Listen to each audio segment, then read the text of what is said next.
Ang mga militar ng Israel ay nahaharap sa matinding hamon sa digmaan ito sa tatlong front ng labanan laban sa mga terorista. Maging ang Prime Minister na si Benjamin Netanyahu ay nahaharap din sa matinding pressure sa internasyonal na argumento. Kaya naman, ang videong ito ay tungkol sa pinakabantog at matagumpay sa buong mundo na rescue operation ng militar ng IDF at kabayanihan ng kapatid ni Netanyahu sa naturang operasyon. Kaya naman, kung bago ka pa lang napadpad sa aking channel, isubscribe mo na yan para lagi kang updated sa mga future uploads ko na kagaya nito.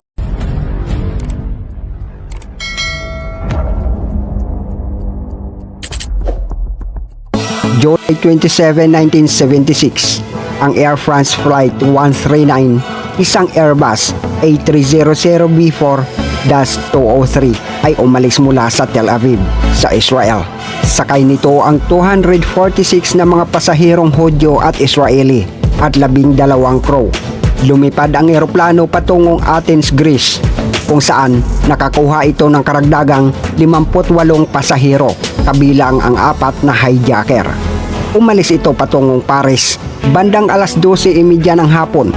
Habang nasa himpapawid matapos ang take-off nito ay na-hijack ng 2 Palestinian mula sa Popular Front for Liberation of Palestinian External Operation at ng 2 Germans na sina Wilfried Bussy at Brigitte Coleman mula sa German Revolutionary Cells. Inilihis ng mga hijacker ang paglipad patungong Benghazi, Libya at nagdagal sa lupa ng 7 oras at nagkarga na rin ng gasolina. Noong panahong iyon, pinalaya ng mga hijacker ang mamamayang Israeli na ipinanganak sa Britanya na si Patricia Martel na nagpanggap na nakunan. Ang eroplano ay umalis sa Benghazi alas 3:15 ng hapon noong ika-28, higit sa 24 na oras pagkatapos ng orihinal na pag-alis ng flight. Dumating ito sa Entebbe Airport sa Uganda. Sa Entebbe, ang 4 na hijacker ay sinamahan ng hindi bababa sa 4 na iba pa na suportado ng puwersa ng Pangulo ng Uganda na si Idi Amin. Inilipat ng mga hijacker ang mga pasahero sa transit hall sa hindi na ginagamit na dating airport terminal, kung saan binabantayan nila ang mga ito sa mga sumunod na araw. Dumating si Amin upang bisitahin ang mga hostage halos araw-araw. Ina-update ang mga ito sa mga development at nangakong gagamitin ang kanyang mga pagsisikap na mapalaya sila sa pamamagitan ng negosasyon. Noong ika-28 ng Hunyo, isang PFLP-EO hijacker ang naglabas ng deklarasyon at nagbalangkas ng kanilang mga kahilingan. Kalakip nito ang $5 milyong para sa pagpapalaya ng eroplano. Hiniling nila ang pagpapalaya sa 53 Palestinian at pro-Palestinian na mga militante, kung saan 4 sa kanila ay mga bilanggo sa Israel. Noong July 1, 1976, nagbanta ang mga hijacker na kung hindi matugunan ang mga kahilingang ito ay papaslang sila ng mga hostage. Pagsapit sa huling araw ng Hunyo, pinalaya ng mga hijacker ang 48 hostage. Ang mga pinalaya ay pinili mula sa grupong hindi Israeli. Pangunahin ang mga matatanda at may sakit na pasahero, mga ina na may mga anak. 47 sa kanila ang pinalipad sa isang chartered Air France Boeing 747 palabas ng Entebbe patungong Paris. At ang isang pasahero ay ginamot sa loob ng isang araw noong ika-1 ng Hulyo, pagkatapos na maihatid ng gobyerno ng Israel ang kanilang kasunduan sa mga negosasyon.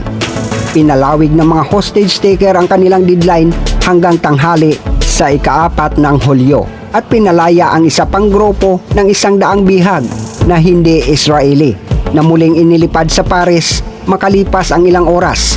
106 na bihag ang naiwan sa paliparan ng Entebbe kasama ang 12 crew ng Air France na tumangging umalis, mga 10 batang Pranses na pasahero at ang grupo ng Israeli na may 84 katao.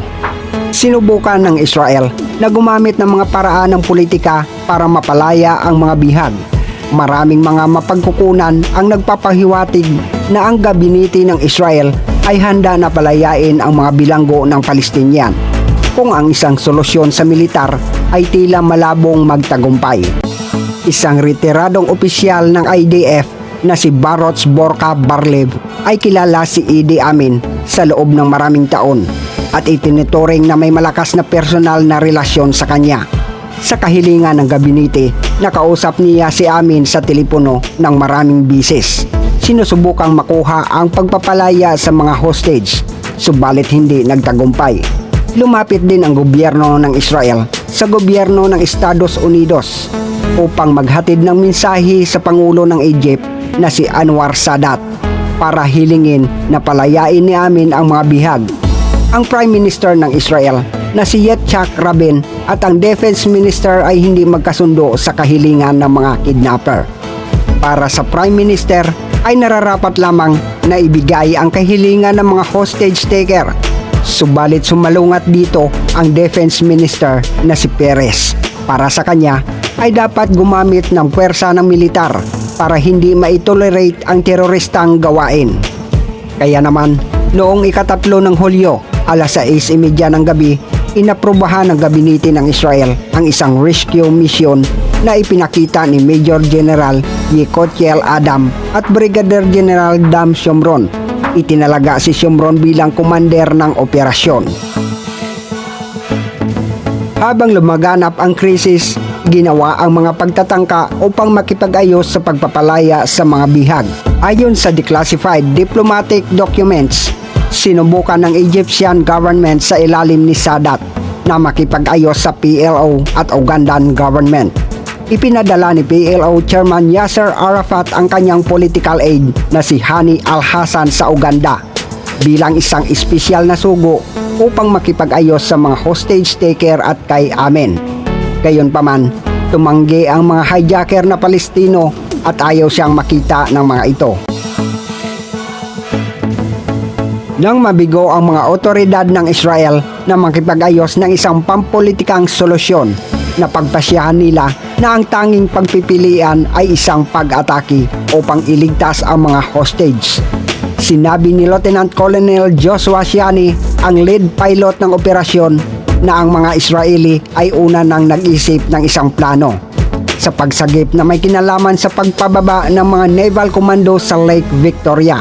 Sasakay sana ang mga komando sa mga rubber boat papunta sa airport sa gilid ng lawa. Binalak nilang patayin ang mga hijacker at pagkatapos ay palayain ang mga hostage.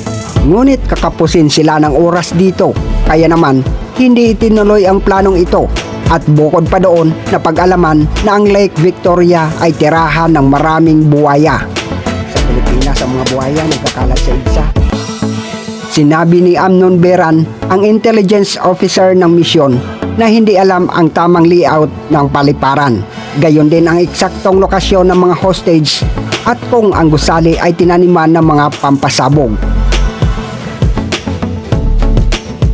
Habang pinaplano ang pagsalakay, kinakailangan ng mga puwersang Israeli na magplano kung paano mag-refuel ng Lockheed C-130 Hercules na sasakyang panghimpapawid na balak nilang gamitin habang patungo sa Entebbe. Ang mga Israelis ay kulang sa logical capacity na mag-refuel ng 4 hanggang 6 na sasakyang panghimpapawid sa malayo mula sa Israeli airspace. Kaya naman, nakipag-ugnayan ang Israel sa Kenya, ang bansang tutol sa ginawa ng terorista. Walang pakialam kung magalit si Amin, ang presidente ng Uganda, o ang mga teroristang Palestinian sa pagpayag ng Kenya na gagamitin ang kanilang himpapawid sa misyon. Ang pagsalakay ay hindi maaaring magpatuloy ng walang tulong mula sa bansang Afrika. Ang Israeli government ay nakakuha ng pahintulot mula sa Kenya para sa IDF Task Force na tumawid sa Kenyan airspace at mag-refuel sa Jomo Kenyatta International Airport.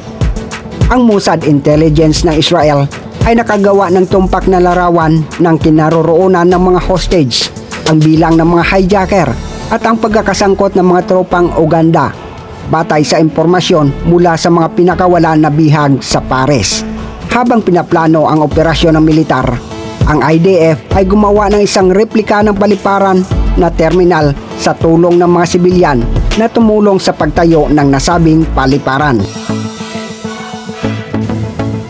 Ang Israeli Ground Task Force ay humigit kumulang 100 tauhan at binubuo ng mga sumusunod na elemento. Ground Command and Control. Ang maliit na grupong ito ay binubuo ng operasyon at pangkalahatang Ground Commander, Brigadier General Dan Somron. Ang kinatawan ng Air Force na si Colonel Ami Ayalon at ang mga tauhan ng communication at support. Isang 29-man assault unit na pinamumunuan ni Lieutenant Colonel Jonathan Netanyahu, ang kapatid ng Prime Minister ng Israel sa ngayon na si Benjamin Netanyahu. Ang puwersang ito ay ganap na binubuo ng mga komando mula sa Sayeret Matkal at binigyan ng pangunahing gawain na salakayin ang lumang terminal at iligtas ang mga bihag. Ang puwersa ng paratroopers na pinamumunuan ni Colonel Matan Velnay ay inatasan sa pag-secure ng sibilyan sa paliparan, paglilinis at pag-secure ng mga runway at proteksyon at paglalagay ng gasolina sa sasakyang himpapawid ng Israel sa Entebbe. Ang mga puwersa ng Golani naman na pinamumunuan ni Colonel Ori Sagi ang inatasan na i-secure ang sasakyang panghimpapawid ng C-130 Hercules para sa paglikas ng mga hostage. Dalhin ito ng mas malapit hanggat maaari sa terminal at isakay ang mga bihag. Gayon din sa pagkilos bilang pangkalahatang reserba. Ang puwersa ng Sayeret Matkal na pinamumunuan ni Major Shaul Mofas ang inatasang linisin ang airstrip ng militar at sirain ang squadron ng MiG fighter jet sa lupa upang maiwasan ang anumang posibleng pagharang ng Uganda Army Air Force. Gayon din sa pagpigil sa mga ground forces ng Entebbe. Pag-alis mula sa Sharm el-Sheikh sa Egypt, ang paliparan na kontrolado pa noon ng Israel. Lumipad ang task force sa internasyonal na landas ng paglipad sa Red Sea sa taas ng higit sa 30 metro upang maiwasan ang pagtuklas ng radar ng mga puwersang Egyptian, Sudanese at Saudi Arabia malapit sa timog na labasan ng Red Sea. Ang C-130 ay lumiko sa timog at tumawid sa teritoryo ng Ethiopia at dumaan sa kanlura ng Djibouti. Dumaan muna sa Kenya ang task force para magkarga ng gasolina. At narating ng mga puwersa ng Israel ang Entebbe alas 11 ng gabi sa ika-3 ng Hulyo na nakabukas na ang kanilang mga pintuan ng cargo bay. Dahil hindi alam ang tamang layout ng paliparan, ang unang eroplano ay muntik nang sumadsad sa isang kanal. Dinala ang isang itim na Mercedes-Benz na kotse, kamukha ng sasakyan ng President Idi Amin at Land Rovers na kadalasang kasama ng Mercedes ni Amin. Inaasahan ng mga Israeli na magagamit nila ang mga ito upang i-bypass ang mga checkpoint ng seguridad. Nang lumapag ang C-130, ang mga miyembro ng Israeli Assault Team ay nagmaniho ng mga sasakyan patungo sa terminal building na parehong paraan tulad ng ginagawa ni Ugandan President Idi Amin. Habang papalapit sila sa terminal, ang dalawang bantay ng taga-Uganda na alam na si Idi Amin ay bumili kamakailan ng isang puting Mercedes ay pinahinto ang sasakyan. Binaril ng mga unang komando ang mga gwardiya gamit ang mga nakasilencer na pistola. Ito ay labag sa plano at laban sa mga utos. Ang mga Ugandan ay dapat baliwalain dahil sila ay pinaniniwalaan na hindi malamang na magpaputok sa yugtong ito. Isang Israeli komando sa isa sa mga sumunod na Land Rovers ang nagpaputok gamit ang isang hindi napigilang rifle. Kaya naman, upang hindi maalerto ng maaga ang mga hijacker, ay mabilis na lumapit ang assault team sa terminal. Iniwan ng mga Israeli ang kanilang mga sasakyan at tumakbo patungo sa terminal. Ang mga hostage ay nasa pangunahing bulwagan ng gusali ng paliparan na direktang katabi ng runway. Pagpasok sa terminal, sumigaw ang mga komando sa pamamagitan ng megaphone na dumapa ang lahat at sila ay mga Israeli Army sa parehong Hebrew at Ingles. Si Jean-Jacques Maimoni, isang 19-year-old na Pranses na immigrant sa Israel ay tumayo at napatay ng mapagkamalan siyang hijacker ni Moke Bitzer. Ang isa pang hostage na si Pasco Cohen, 52, ay nasugatan din ng mga putok ng barel mula sa mga komando. Bilang karagdagan, ang ikatlong hostage, ang 56 na taong gulang na si Ida Borochosevich, isang Russian Jew na lumipat sa Israel, ay napatay ng isang hijacker sa crossfire.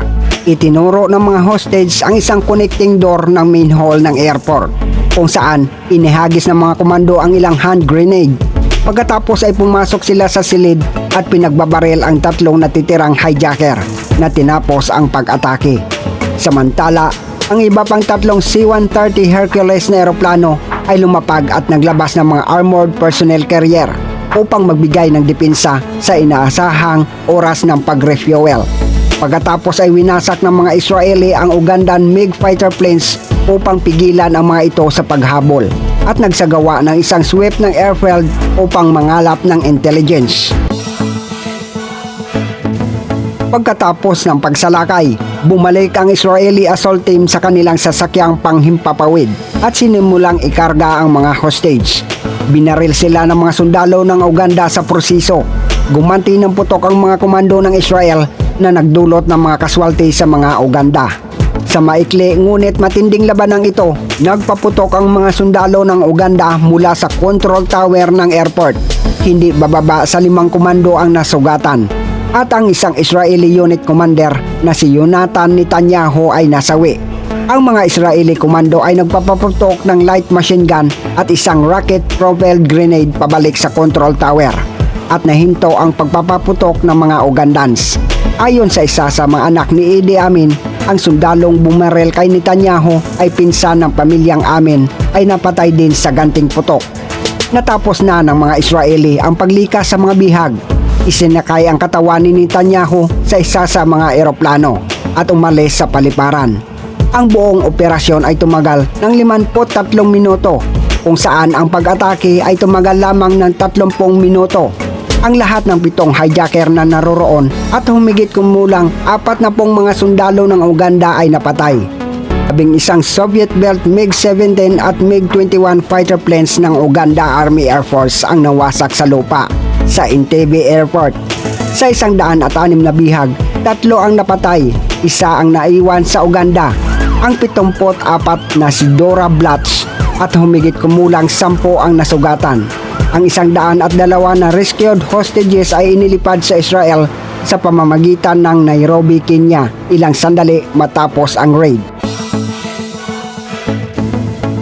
Si Dora Blatch, isang 74-year-old na Israeli na may hawak din na British citizenship, ay dinala sa Mulago Hospital sa Kampala matapos mabulunan ng buto ng manok. Pagkatapos ng pagsalakay ay pinaslang siya ng mga opisyal ng Uganda Army. Gayon din ang ilan sa kanyang mga doktor at nurse, tila dahil sa pagsisikap na makialam. At napag-alaman sa huli na si Blatch ay kinaladkad mula sa kanyang kama sa ospital at pinatay ng 2 opisyal ng hukbo sa utos ni Amin. Binaril si Blatch at itinapon ang kanyang katawan sa trunk ng kotse na may mga plate number ng Ugandan Intelligence Services. Na-recover ang kanyang mga labi malapit sa isang plantasyon ng asukal sa silangan ng Kampala noong 1979. Pagkatapos na wakasan ng Uganda-Tanzania War ang pamamahala ni Amin. Iniutos din ni Amin ang pagpatay sa daan-daang Kenyans na naninirahan sa Uganda bilang pagganti sa tulong ng Kenya sa Israel sa raid. Pinatay ng Uganda ang 245 Kenyans, kabilang ang mga kawani ng paliparan sa Entebbe. At upang maiwasan ang malawakang pagpaslang, 3,000 Kenyans ang tumakas sa Uganda bilang mga refugee. At yan ang matagumpay, ngunit nagbuwis ng ilang buhay sa rescue operation ng Israel sa Uganda. Hanggang sa muli, El Profesor.